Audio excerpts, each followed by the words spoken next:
Alhamdulillah, para pemirsa, saudara-saudaraku yang ada di rumah maupun di Rumah Sakit Umum Dr. Zainul Abidin Banda Aceh, kita kembali lagi dalam acara Indahnya Islam bersama narasumber kita Ustazah Rima. Nah, Ustazah, tadi kita sudah belajar bagaimana hikmah-hikmah yang bisa kita capai terkhususnya di bulan Ramadan, dan terkhususnya lagi bagi pasien-pasien kita yang sedang dirawat, khususnya bagi pasien yang dirawat di Rumah Sakit Umum Dr. Zainul Abidin Banda Aceh. Tadi sudah kita belajar juga bagaimana keutamaan-keutamaan di bulan Ramadan, bahwasanya bulan Ramadan itu adalah bulan yang sangat istimewa dibandingkan dengan bulan-bulan yang lain, karena di dalam bulan ini pun kita banyak sekali akan mendapatkan hikmah. Kemudian terkait tentang keutamaan bulan Ramadan, bagaimana di bulan ini kita itu sudah Allah beri kesempatan untuk banyak bertaubat, meminta ampun. Nah, kemudian di bulan ini pun setiap hari di bulan Ramadan ini adalah waktu-waktunya kita untuk memperbanyak doa, dan insya Allah sangat cepat akan Allah kabulkan doa-doa kita. Nah, kemudian tadi juga Ustazah sudah menyampaikan terkait hikmah bagi orang sakit ketika di bulan Ramadan, bahwasanya sakit ini adalah sebagai penunjang kita itu untuk mencapai kebaikan dari Allah yang lebih lagi. Nah, kemudian di bulan ini pun bagi orang sakit tidak serta-merta kita merasa diri bagaimana Allah itu memberikan ujian kepada kita, sedangkan orang yang lain di bulan Ramadan bisa mengerjakan ataupun memaksimalkan bulan Ramadannya. Nah, tetapi insya Allah kita akan belajar lagi, mungkin ada amalan-amalan ya Ustazah ya, yang bisa dilakukan oleh kita yang sedang sakit, yang sedang dirawat di rumah sakit maupun sedang dirawat di rumah, bahwasanya di bulan Ramadan ini ketika kita sedang diuji oleh Allah dengan sakit, tidak serta-merta merasa diri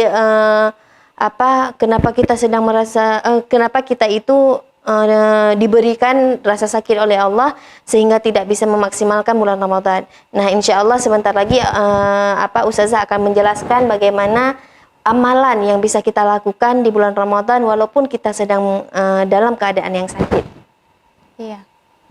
Ya, alhamdulillah kita bisa kembali ya melanjutkan acara kita. Jadi amalan-amalan yang bisa kita lakukan atau orang sakit lakukan selama bulan Ramadan itu sebenarnya tidak jauh berbeda ya dengan orang-orang yang sehat. Hanya saja nanti kondisinya disesuaikan ya. Yang pertama, amalan utama atau memang amalan yang diwajibkan di bulan Ramadan, yang pertama yaitu puasa ya. Puasa itu Allah wajibkan kepada orang-orang yang mampu, setiap muslim ya. Bahkan kata Allah itu, ya ayyuhalladzina amanu kutiba alaikumusiyam kama kutiba alal ladzina min qablikum la'allakum tattaqun. Hai orang-orang yang beriman, hendaklah kamu berpuasa ya. Diwajibkan atas kamu berpuasa sebagaimana diwajibkan atas orang-orang sebelum kamu.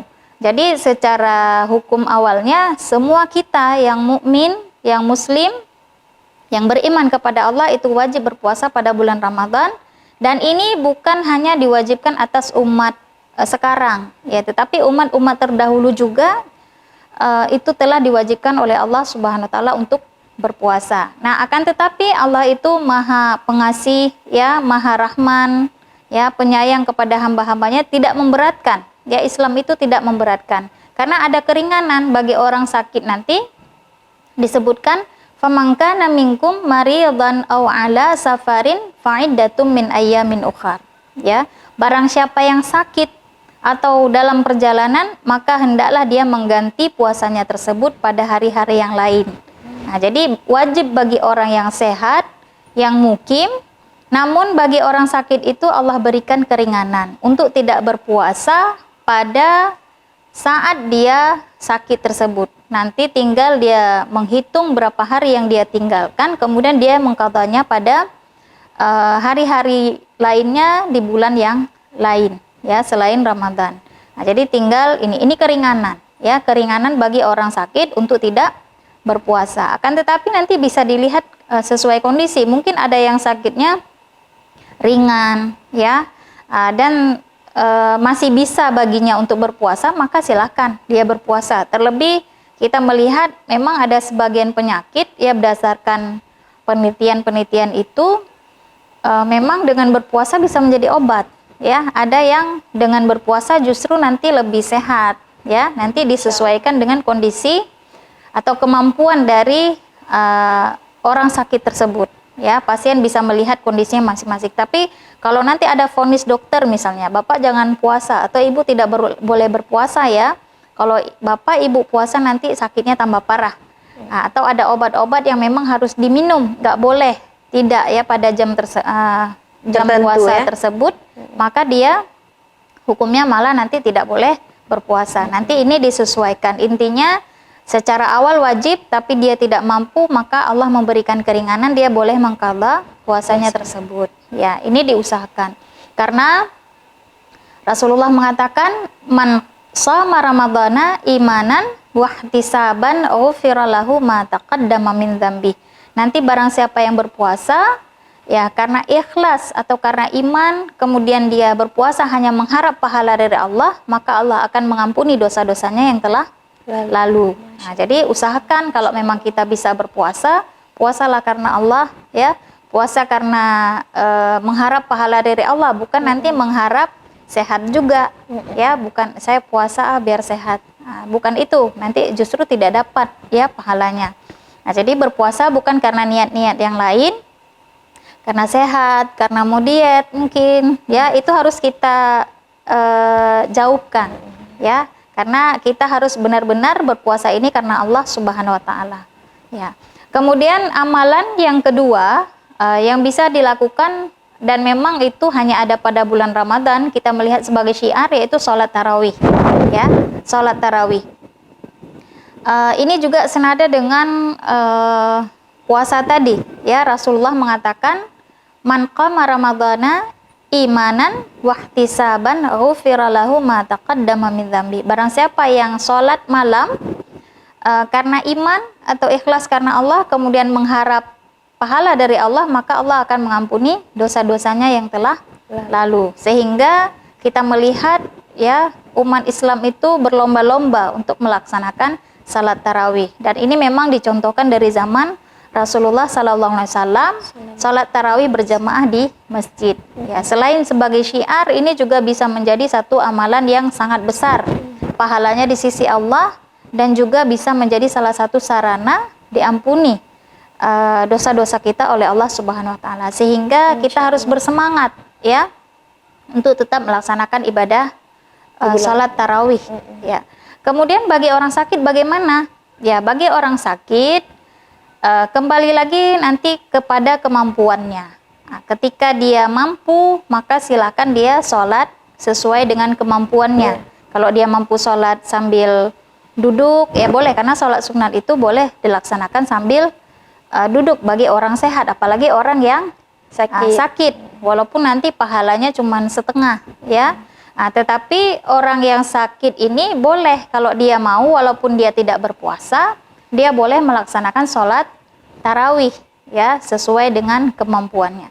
Akan tetapi ketika dia tidak mampu, ya, ketika dia sudah berniat saja, dan memang ketika dia sehat, dia biasa melakukan amalan itu, maka dia tetap mendapatkan pahala sholat tarawih walaupun dia tidak melaksanakan amal tersebut, ya. Karena memang hadis itu ada, dalam satu hadis disebutkan, barang siapa seorang hamba yang sakit atau dalam perjalanan yang biasa melakukan suatu amalan, maka ketika dia sakit atau dalam perjalanan tetap dicatatkan pahala sebagaimana amalan yang biasa dia sebutkan, yang dia lakukan ketika sehat dan mukim, ya, dia tetap mendapatkan pahala tersebut.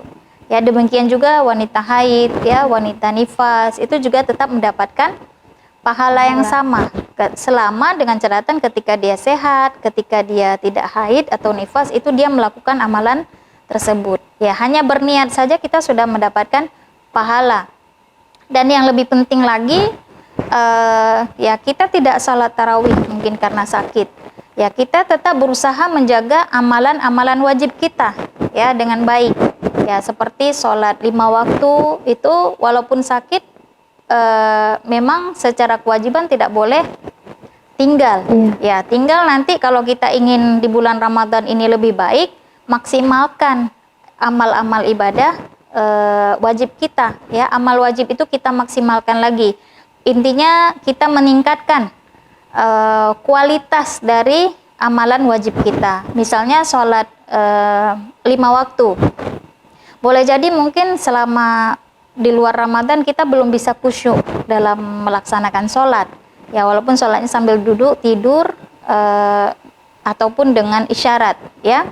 Nah, jadi selama Ramadan kita usahakan supaya lebih khusyuk dalam melaksanakan ibadah sholat. Lebih bagus lagi dalam bersucinya, ya lebih khusyuk dalam bacaan-bacaannya, ya lebih meningkatlah kualitas ibadah sholat kita dibanding bulan-bulan yang lainnya. Karena bagi orang sakit, ketika dia tidak mampu melaksanakan yang sunat, maka dia lebih dianjurkan untuk memperbaiki atau melakukan amalan-amalan yang wajib saja. Nah, seperti itu. Jadi tidak mampu sholat tarawih, perbaiki amalan-amalan sholat wajibnya, ya sholat wajibnya. Itu bagi orang sakit. Kemudian selanjutnya, orang yang sakit itu bisa beribadah bulan Ramadan dengan yang ketiga, berinteraksi dengan Al-Quran. Tetap berinteraksi dengan Al-Quran. Ya, ini sangat dianjurkan. Karena saya kira ini hal yang tidak sulit juga, ya. Karena kita boleh, ya paling bagus itu kita punya target. Misalnya kan, kalau orang-orang yang sehat itu punya target ya membaca Al-Quran, misalnya 1 hari 1 juz, ya. Nah, bagi orang sakit tidak sanggup 1 juz, boleh membaca setengah juz, atau boleh membaca 1 halaman saja sesuai dengan kemampuannya. Nah, jadi punya target untuk membaca, atau mungkin dia belum bagus dalam bacaan Al-Quran. Ya, walaupun sakit sambil tidur, kita berusaha untuk memperbagus bacaan Al-Quran kita. Apalagi sekarang kita bisa mudah untuk belajar.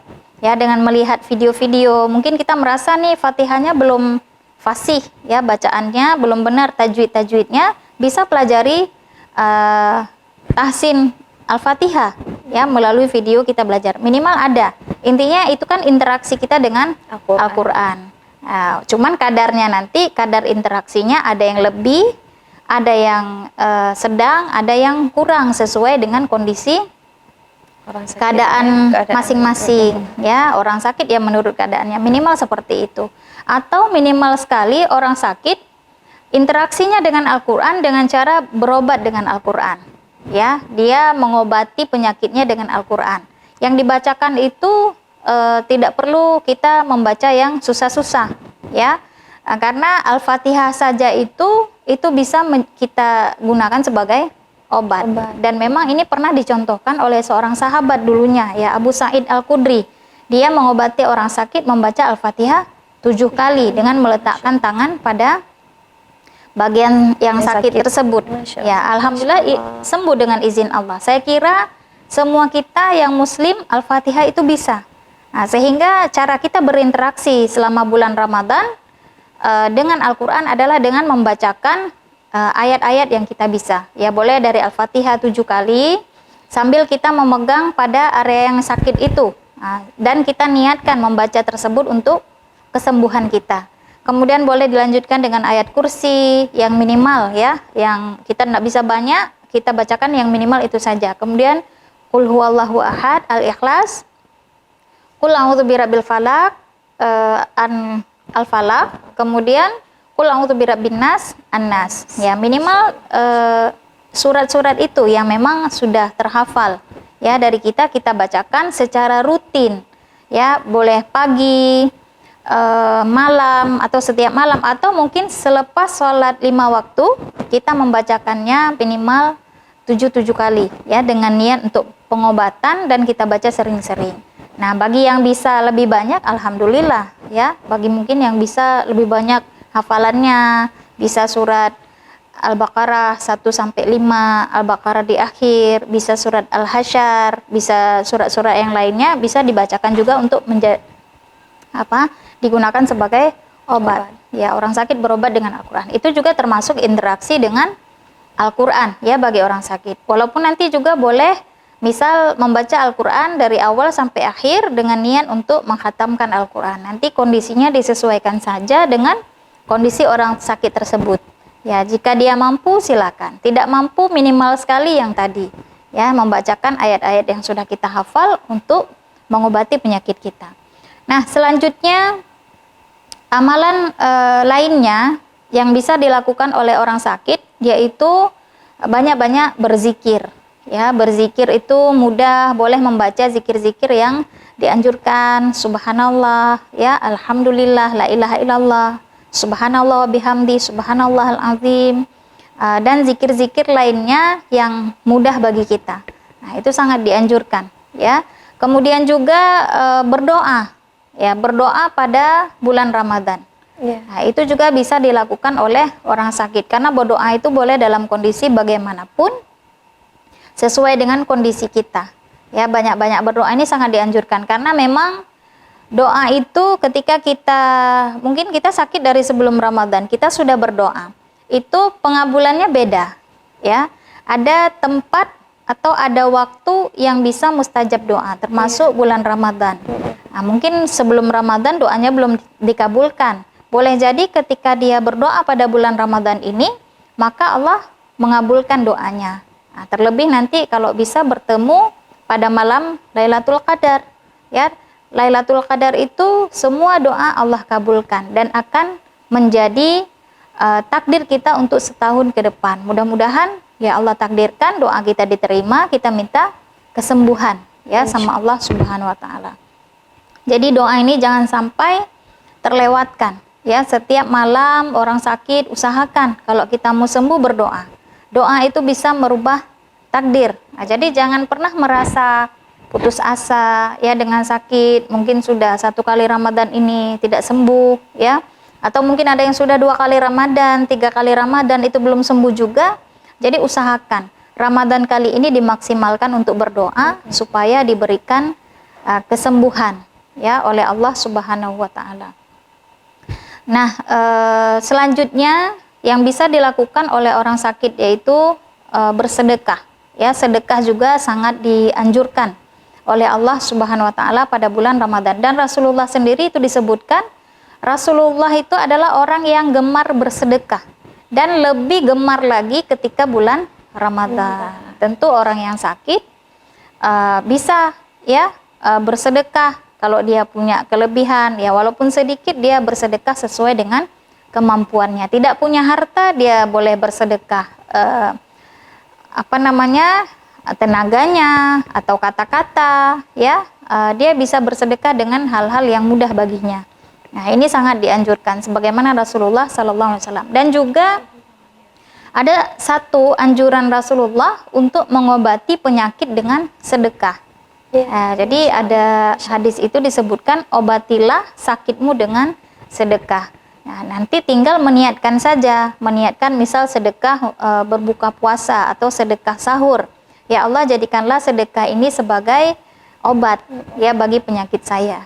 Nah, dan ini banyak pengalaman kita lihat ada yang memang sembuh ketika dia sudah bersedekah. Mungkin sudah berdoa belum sembuh, sudah berobat ke sana kemari belum sembuh, ya sudah diruqyah atau diobati dengan Al-Qur'an juga belum sembuh, ya boleh jadi dengan bersedekah nanti bisa sembuh. Artinya kita melakukan semua hal-hal yang bisa mendatangkan kesembuhan buat kita. Ya, termasuk sedekah ini tadi. Jadi diupayakan karena di bulan Ramadan nanti lebih cepat diterima dan lebih cepat dikabulkan doa-doa kita.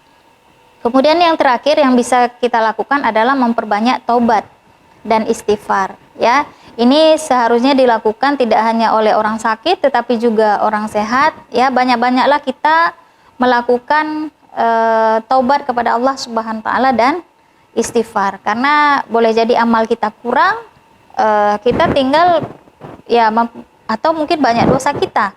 Ya, Sehingga dianjurkan bagi kita untuk memperbanyak taubat, terlebih pada bulan Ramadan yang juga merupakan bulan maghfirah atau bulan ampunan. Ya, mudah-mudahan keluar dari bulan Ramadan dosa-dosa kita itu diampuni oleh Allah Subhanahu wa taala dan kita kembali fitri, ya, disebutkan kembali fitrah.